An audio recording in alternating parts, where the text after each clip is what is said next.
To work with spectrophotometric color calibration, there are a few requirements our images must meet. The first, of course, is that the images must be linear. If we disable the STF, we can see that this image is linear. The color calibration process will never work properly if the images are not linear. And this is true of all color calibration tools, not just SPCC. If the image has been taken with a monochrome camera, first we need to create a color image. We can do this with channel combination. First, we import each filter as a channel in the color image. If the image for each filter has its own predefined astrometric solution, the color image will inherit that astrometric solution if this checkbox is checked.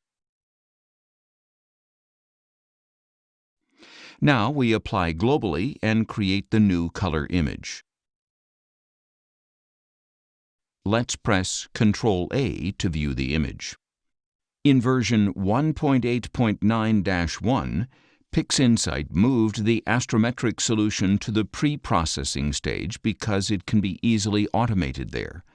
This means that, in the latest version, there's no astrometric solution section in the photometric color calibration or spectrophotometric color calibration process windows. Instead, the astrometric solution is calculated automatically in the pre-processing stage, and the master images for each filter already have the coordinates. So, when we create a color image, the astrometric solution is copied over from the master images. In channel extraction, PixInsight introduced the same solution, but in the other direction.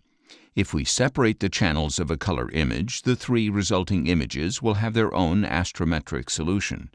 And of course, this option is also available in LRGB combination, so when we create a color image with this tool, we can choose to copy the astrometric solution automatically. These master images don't have an astrometric solution yet, so we're going to create one manually using the Image Solver script. Here, all we have to do is provide the approximate coordinates of the center, so let's search for the central object in this image, which is Messier 87. The focal length, the pixel size in microns, and the approximate date the image was taken. When we work with PCC and SPCC, in most cases it's very important to enable distortion correction. If there are geometric distortions in the focal plane, correcting them will help us find the correct stars in the catalog.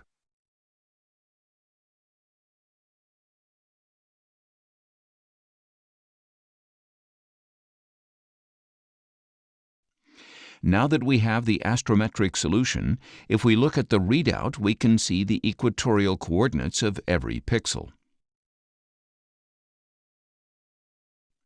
To work with SPCC, first we have to configure the Gaia Spectrophotometric catalog. To do this, we go to Astrometry and select the Gaia tool. Here we click the Preferences button and select the DR3 SP catalog. Although we need to keep the DR3 catalog configured for astrometric solutions because it has 9 times more stars, we need DR3 SP because it provides the spectroscopic information required to calculate the color of the stars. All of these catalogs can be downloaded from the PixInsight software distribution system. Now we select the database files. We have two options.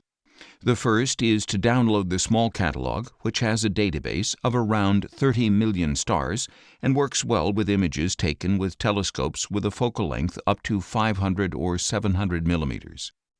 However, when our telescope has a small field of view, we need the larger catalog, which is about 60 gigabytes. We need to select either the small or the big catalog. We can have both on our computer, but we cannot mix them in the tool configuration. This catalog includes 220 million stars with more than 300 brightness measurements for each star. In other words, the big catalog contains around 80 billion data items. We click Open, OK. Now SPCC will be able to find the Gaia catalogs on the disk.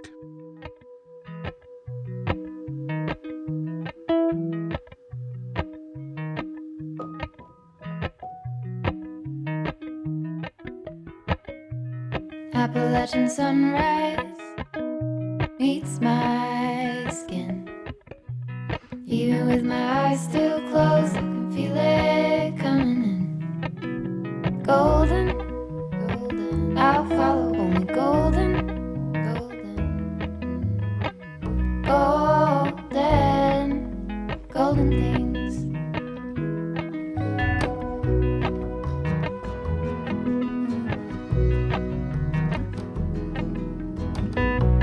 Mountain laurel high fives for miles in spring.